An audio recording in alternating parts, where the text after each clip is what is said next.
I'm gonna show you how to dial in your settings properly on the camera so your videos always look crispy 90% of the time. What's up, YouTube? This your boy JYJYMIX with another video. So often as DJs, we so focus on the music and the sound, but we forget that our clients is not necessarily listening to the mixes. They watching our videos. They watching our interactions with the clients, with the couples. Basically, they watching the vibe. That's all they want to see. And if you don't have a good video to show them this is the vibe that they're going to have, then you less likely to get booked. Especially right now, everything is about social media. It don't matter which platform it is, our clients wants to see good videos. So in this video, I'm gonna show you how to dial in your settings properly on the camera so your videos always look crispy. It don't matter where you at. So today, I'm doing a screen recording. So whatever you will see is a screen recording on my phone of me doing the settings on this camera right here. First thing to do is take it off auto mode and put it on video mode, which is the symbol right here. Or you can simply put it in also manual mode.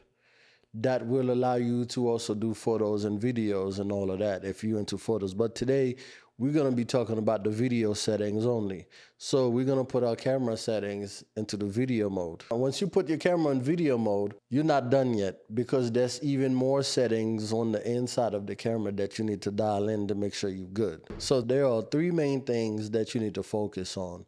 The shutter speed, the ISO or ISO, however they say it, depends on where you're from, and aperture.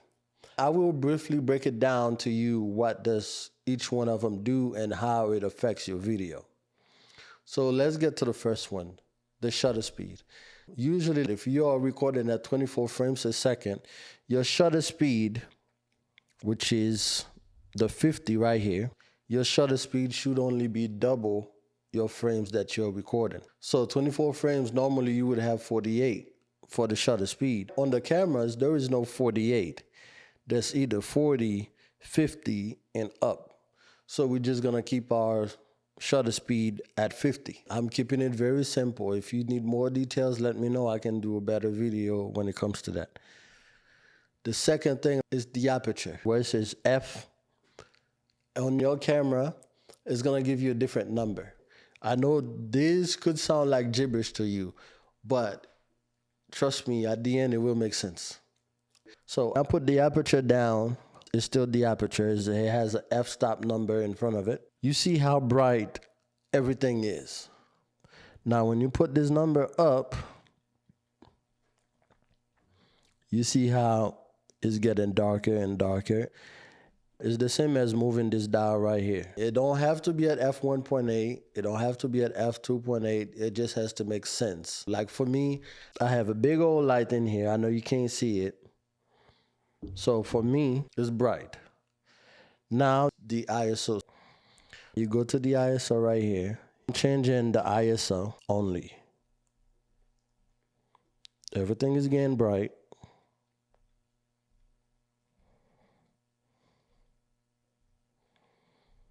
And I'm not changing anything else, just the ISO. Like I said, I don't need to go in deep details. This is just basic settings that's gonna come in every professional cameras you may have. It don't matter the price. The price of a camera don't make it a professional. The settings of a camera makes it a professional camera. So let's say if we wanted at ISO 500, this is my camera that I am recording on.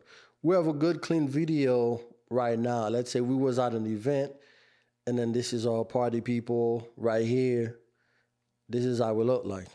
A lot of times what happens is when people put their professional camera in auto mode, the auto mode changes everything, which means if the light changes, it will change the settings. These settings that I just showed you, you can adjust it if you in a lit area, if you in a dark area, you play with the aperture and the ISO. The shutter speed usually stay the same, but the aperture can change, the ISO can change. It depends on how lit is your venue. Now, a quick tip. A lot of times the venue is dark and you don't have a lot of light for you to get a proper recording. You don't want to put your ISO too high because the video is going to look grainy. So what do? That's when you introduce a light. A light is what's going to make your videos always look good. It don't have to be something big. It don't have to be nothing expensive. It could be any type of light, like this light. This is technically a ring light, and I'm not being paid by the company. This is not a sponsored video or anything like that. That's the type of light that I use. And then as you can see, I have a quick release attached to it at the bottom. I can put this on the tripod, remove it whenever I feel like it, and then put it right back in. And then I'm ready to go. This light has different levels. You can dim it, you can brighten it up. You can slightly change the color, make it a little bit more blue, a bit more orange. Let's say your venue is kind of dark. You have your ISO, your settings on your camera at a certain level already. What a light like this will do, let's say your main dance floor is kind of dark, and then you want to put some lights on them. You put this on a tripod, you hit this button, then this is your light. It can go this way or it can go that way. Whichever way you put it, you can have lights on your dance floor. It looks like you are at a well-lit area. As you can see, this is how it's changing the look of my video. You can have a light like this. I'll leave this light in the description below so you can check it out, and as well as other lights. But the main issue that we're trying to solve today is to make sure that you have good enough video, good lighting for your mixes. And this is mainly for a mobile DJ. When a bride or somebody's looking for your type of work, when they go online, it don't look like everything was recorded in a dark room. There's no proper audio. With these settings, you can use your camera a lot better. Right now, you can find this for a good-ish price. Over $1,000 for a camera like this on eBay, on Amazon or something like that, and that's used. But you don't have to spend that much money for you to get good videos. Again, we already know you can DJ. I know you know your mixes, you know how to transition in and out of sounds and all of that. The people, a lot of times, they don't care about that. As long as you're playing your music right, they happy. But the only way they're going to book you is to make sure that when they go to your page, they can see nice, well-lit videos that they're going to be interested in. If your stuff look like crap, then you're going to look like an amateur, like you've just been doing this for a few years, even if you have been doing this for so long. If you are active on social media, you definitely need to work on your camera settings.